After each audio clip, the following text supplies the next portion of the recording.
Hey guys, wanted to talk to you a little bit about the India trip and on the medical aspect for it, or the dental aspect of it. And so I have my beautiful daughter here, Aliani, and she's just going to give me a few questions so you guys can know a little bit more about what happened here in India. Hi. When did God talk to you about serving others? So God has spoken to me about 9 years ago when you were in my belly.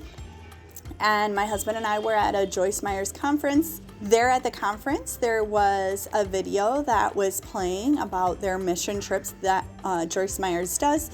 And so I started crying seeing these poor kids, malnourished or not having treatment and things of such.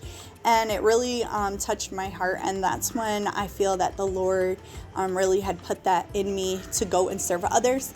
Fast forward into dental hygiene school, I felt that same urgency as that I was doing that, not only to help us financially as in our home, but also to come to a different country and be able to serve those around me.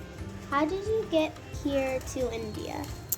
So we thankfully were able to make it to India from a lot of people that helped pray for us and supported us financially. So we thank you guys that helped us and that believed in this vision that the Lord had given us, because also we didn't just do, I just didn't do dental. My husband and my son and my daughter also helped in the medical camp as well.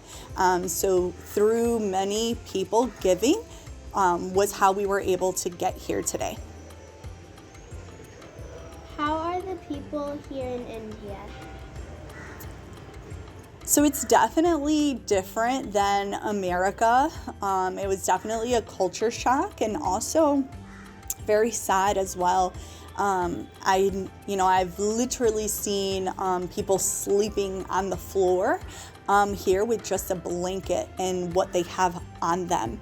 Whereas in America, they have tents or they have the open door where they can go and get food, and they have places to get help. Here it seems like that doesn't really happen. Almost if you're in the class of the poor, then you almost stay in the poor. And so it was very heartbreaking to see those around me. However, during the dental camp, it was beautiful, and most patients were so very grateful and thankful for everything that we had done for them. How was doing dental work here? So, like in America, very similar things for the community that we were serving. So, in America, in the poverty-stricken areas, we have a lot of children with cavities. It's very prevalent, and I've seen the same thing here. And then also something that's very prevalent in America, which is periodontal disease or bone loss in the mouth. I've seen that as well, not only in the elderly, but also in some patients that were fairly young. And so that could be whether hereditary or lack of care. A lot of patients here do not see a dentist on a regular basis or get their teeth cleaned. I had many patients. I had one patient out of between 125 and 150 that actually went to go see a dentist 6 months ago. And that was about it. Pretty much everyone else had not gone to see a dentist. Wow. What did you see in your dental work? So once again, kind of piggybacking off of what I was just speaking, a lot of people I've seen oral cancer actually here way more than what I see back in the States.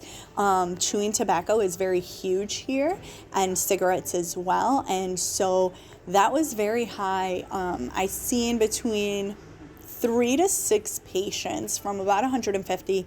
And I was working along with a dentist, and, she told me that she really thought that it was oral cancer. So according to what she seen, and she showed me pictures, or she would let me look inside the patient's mouth if she was with the patient, it was very obvious it was something that had already progressed. It wasn't something very little. So oral cancer was very high. And then super dark stain, for almost like black stain on the teeth for those who did the chewing tobacco, which was very difficult to get off. And then also a lot of brown stain as well pretty much almost everyone I seen had some kind of stain, even kids.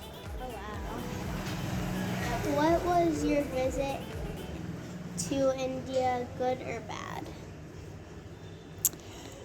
So our visit here to India has been amazing. It's been a humbling experience being able to see some of the slum areas where the poor are, and then also beautiful to see some of the beautiful buildings, art, clothing is absolutely amazing here. It's beautiful here. Very different, but overall it's been such a blessing, not only to myself, but I believe to us, right, as a family. We're very grateful for what we do have in America, and but grateful that we got the opportunity to be here to serve others and to do it as a family. So I just thank you guys so much for everything that you watching, either praying, giving. We believe this was our first trip like this, and we believe that God has even more for us. So continue to pray for us, continue to pray for the Wake 'em Up ministry, and pray that the Lord will open doors so that we can serve as a family in other areas of the world to not only bring Jesus to them, but also to help and give medical care. So thank you so much for all the donations and supplies as well that many people gave so that this trip was possible. I had everything that I needed to give quality care here. It wasn't your normal regular dental office in America, but we made do with what we had, and it was actually pretty great. The instruments that I had were amazing, and we sterilized everything, sharpened everything, and had everything ready for those patients that came. And those that got service, they were very grateful and very thankful for what we were able to give to them. I couldn't have done it alone, so thank you so much. God bless you.